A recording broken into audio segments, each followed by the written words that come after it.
So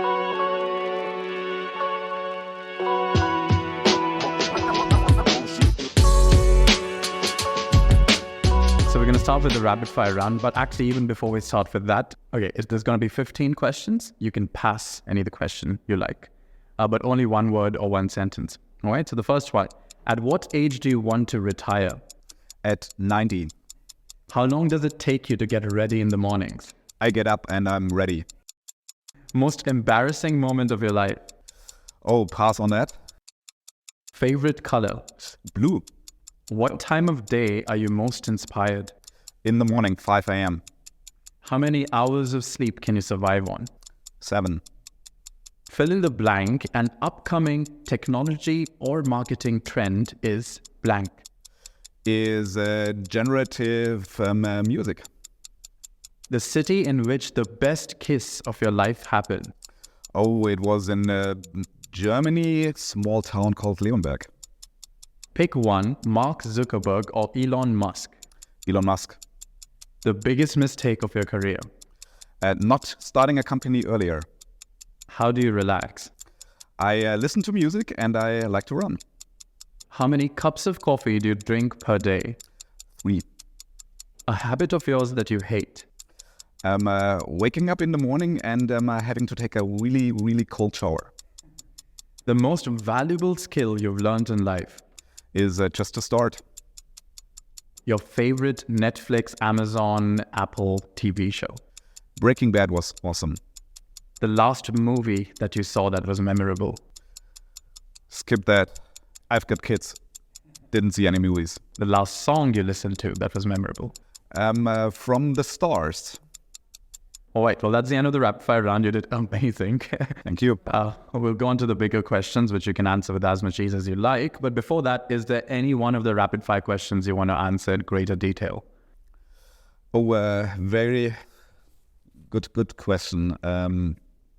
No, I think the kiss part will probably leave out here. Yeah. Okay. So you built your first software at the age of 14. What made you particularly interested in building software at such a young age? And what was your thought process going along? Yeah. Speaking of kids. Yeah, I was a kid back then. And one of the challenges was like all of my friends had like these cool computers, Amigas, etc., where you could play games or do music or do any fun stuff. My dad, however, bought a PC. And so there was nothing really to do besides word processing, which like still today I find pretty boring. So in a way that was fixing my own needs. I wanted to have like games. I wanted to have like my ability to do music. And that was just not possible on PC because there was no software. So I think that was one of the principles that helped me in my life quite well, where I thought like, hey, how hard can that be? It's like, I'm just going to write my own software and that's what I just did. And I think that's the part where starting out in the music software, but then later on with Babbel as well, I always found it super inspiring to see the need that I had or people around me had, and then just use technology to actually fulfill that need or build tools and software to actually help people do stuff that they couldn't do without. And that started at a very early age, and I still think that's a very good principle because that led to the creation of Babbel as well. I feel like I had the same situation, but I spent all my time on Microsoft Paint. Not too shabby neither, yeah. But speaking of limitations leading you to be creative in this manner, are there any limitations today that are causing you to be creative and innovative in new spheres? Yeah. I think like most of the limitations can actually be quite helpful because with limitations, I still think up to today there is so many things that seem really like we're living in the stone age of things. Like we're talking about AI a lot right now, but then it's like super inspiring to see what ChatGPT can do. And then you look at the phone and what it actually does, and it's still like pretty uninspiring. And I think that's really the edge in terms of figuring out for me, like what's coming next, what can I fix, how can I use these limitations or overcome those limitations with new tech, new products. So speaking of overcoming, according to you, why are Agile methodologies critical in project management? Yeah, super good question. And I think the biggest lever I usually have is not doing stupid things that shouldn't be done in the first place. And because you can be very efficient with classical project management, but the risk, especially in a startup environment, is that you're building absolutely the wrong thing. So from my perspective, what agile methodologies lead to, or to actually get to a build, measure, learn cycle, where you build something, you ship it out to users, you ship it out to your target customers, you actually observe whether it solves their problem or it doesn't. This really rapidly is super important to build something that not just sounds great on paper, but that will be actually used. And for me, the whole agile movement is really enabling these build, measure, learn cycles, because that's what I found is the only thing that will prevent me or anyone else from building stuff for a very, very long time that will never be used. And I think that's the ultimate waste of all of that, because I've had so many examples in my career where you start out with an idea that sounds absolutely amazing. You talk it through with friends. It still sounds amazing. Then you go into like your room and like you build it for quite a long time, only in the end to find out, actually that's not solving the issue in the way I thought it would be. And that's where whole agile methodologies, I think, can come in to say like, okay, let's take just 2 weeks. And after the 2 weeks, we're going to ship it, no matter how embarrassing it is. But from that, we'll actually be able to learn and inspect and adapt and continue with that. So I think that is, for me, like a bigger part of the philosophy of build, measure, learn, and how agile methods actually fit into that cycle. Could you give us an interesting or engaging story about one of these stupidities or ideas gone amiss? Oh, there is so many. So where exactly should I start? Maybe one element really early on in Babbel was we started in 2008 with the first web app, and then we actually did technology and from a product perspective quite interesting things. So we did like a speech recognition and in the browser on the device in 2000, I think like 9, that was. So we had all that amazing technology back in there. So cross compilation between this technology and that technology. We spent quite a lot of time until we had the technology ready. And then we figured out once we deployed it and once we put it into the hands of users, they were actually failing at the very first step. So like the whole chain of things that we've built, the first step was something where people really, really struggled. So all of the effort that went into that, we could have prevented by just saying like, okay, like what's the first step? How would people actually use speech recognition? So I think that is a very drastic example of where not doing something like that or waiting for too long can really hinder the company's progress in the end. So let's pivot to marketing a little. How can performance-based marketing help in the growth of one's business?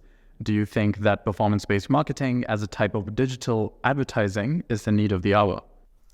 I think every startup especially needs some growth engine. And in the very end, like if you boil it down, there is not that many growth engines available.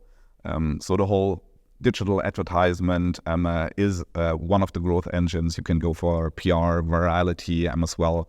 There is other forms as well, but I think it is a very important part because, again, coming back to the build, measure, learn cycle, I think with digital advertising and performance marketing, you can actually find out the whole chain. Like I used to think of like user acquisition, especially in digital channels, is one step of like fulfilling those needs, and you can iterate quite fast with digital marketing, with performance marketing as well, to find your right target audience and figure out whether you have like product market fit.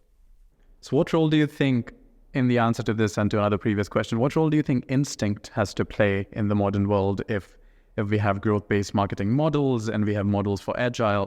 Where do you think instinct comes in? I still think of most of the really great products that have been done in the world. Probably a big part came out of instinct. I think it came out of somebody scratching their own need, having their own ideas on like what should be done. I think all of the technologies, growth engines, models that we have, I think that is just a part of the mix. I think the whole being instinctive about things I wouldn't like start any company, any product where my instinct would tell me otherwise. I still think that is very helpful. And I think that's the part what makes the difference between human and machines. So speaking of instinct leading to the founding of things, Babbel is a destination for language learners globally.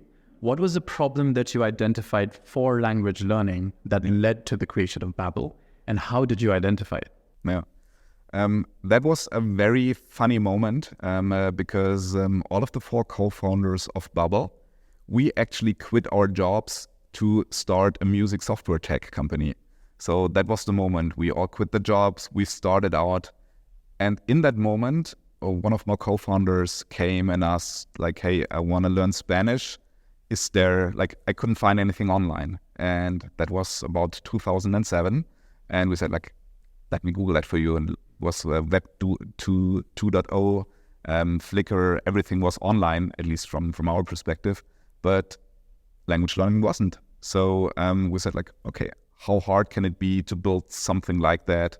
To help people learn a language or to build a product that even my mom would be able to use. And that was the founding moment of Babbel. So we envisioned a world where you could use our tools and our software and our platform with Babbel to learn a language and to do that online. And that was the founding moment. And I think what's really exciting to see is now after 15 years, we developed into being a platform of language learning experience.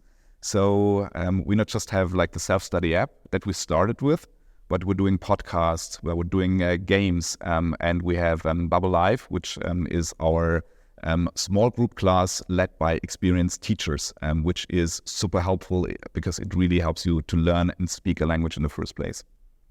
So could you maybe relate to the reason why you chose the name Babbel for the app with the mythical Tower of Babel and the confusion that it leads to?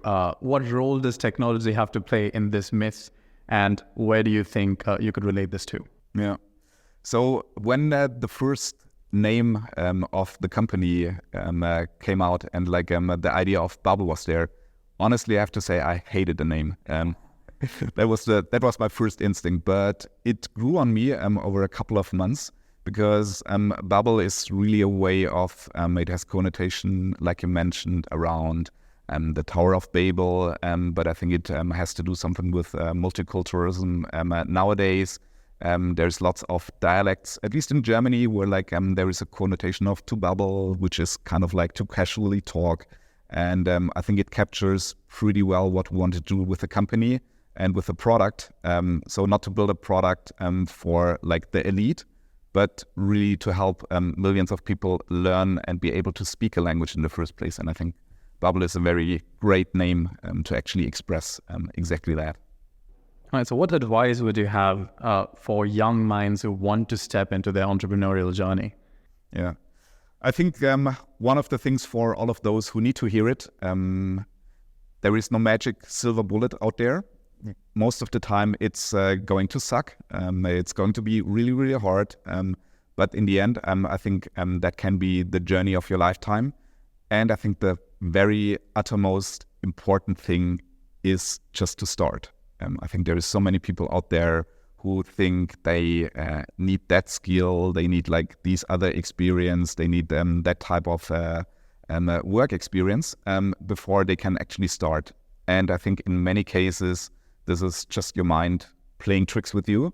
I think the most important is just get started. Everything else will sort out itself.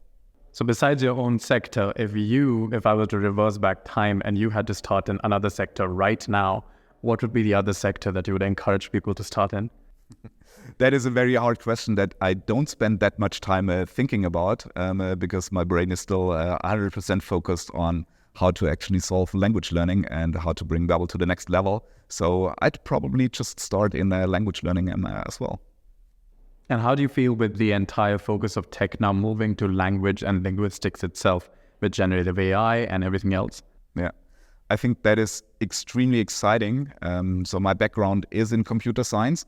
I studied in neural networks and machine learning back in the 1990s, 2000s. It's really great to see that many of those concepts actually work. They didn't used to work back then very well. But I think one of the exciting things right now is really like imagining what you can do with these type of technologies. So what we want to do at Babbel with that very much is how can we actually combine the human expertise that we have and like use all those generative models to actually supercharge our teachers. And I think like that combination of being able to scale the human experience by technology is something that is really, really exciting. So with technology being ingrained into our daily lives, do you think that there comes with it some limitations or consequences? Yeah. I mean, we all know these moments when AWS is down and you can't access Netflix, you can't access the whole internet. And I think that is one of those really, really scary moments. And I think that will probably just accelerate for the future as well. And I think one of the discussions we need to have in the society is like where exactly to put up the guardrails. And where to actually say like, no, we need to be able to innovate. Let's figure that out later. I think these are two extremes of the same thing, and that's what we're seeing around the world as well with generative AI, for example, is like where do we put the regulation in there? Like at what point is it too late, or at what point is it maybe too early? For Europe, I think we usually are more on the side of being too cautious. So I would really help, and I would really think and would love if at least regulation would come at a point when we understand much better what exactly we need to regulate and what the most critical points are. Because I still think the innovation potential of these new technologies is so great to actually deliver really, really a lot of value for customers, for learners, that I think we should just be able to like believe in the future. Okay, so the last question for you is of a personal kind. What would you be doing in your life if not this right now? So maybe I'd be growing something on a farm. So I think maybe planting some seeds and then taking care of the soil. That might be just a thing that I'd be really interested to do in another life.